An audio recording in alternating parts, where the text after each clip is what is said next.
Ingingo yo kuduza ibinyobwa vya Braludi ntiyakiriwe neza n'abadandaza ivyo binyobwa hamwe n'abasanzwe bavyihereza nkuko bishikirizwa nabo BTV yagendeye muri zone Bwiza komine Mukaza mu gisagara ca Bujumbura. Kuduza ko amafaranga amajana 600 kinyobwa ibintu bisanzwe.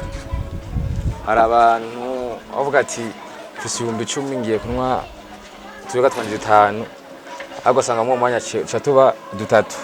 Nk'abantu bato bafise amafaranga makeya usanga ifani harugwa amajana 700 igiye ku gihumbi irasigaje amafaranga y'amayinite urumva abo ntibigikunze.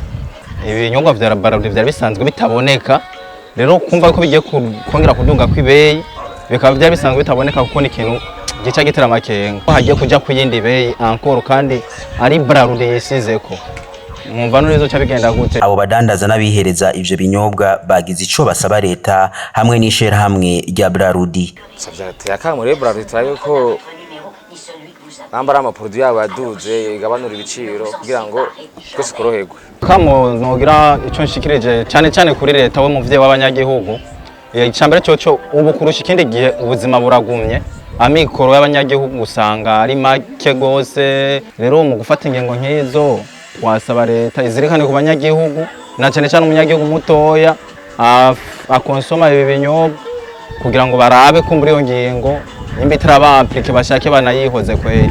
Ingingo yo kuduza ibinyobwa vya Braludi yasohoye ku mugoroba w'umunsi w'Imana kwigenekerezo rya 16 gitugutu umwaka wa 2022 aho ibinyobwa bimwe vyongeweko amajana 2 kw'icupa canke amajana 3 kw'icupa hakaba na bimwe vyadugijwe gushika ku majana 6 kw'icupa.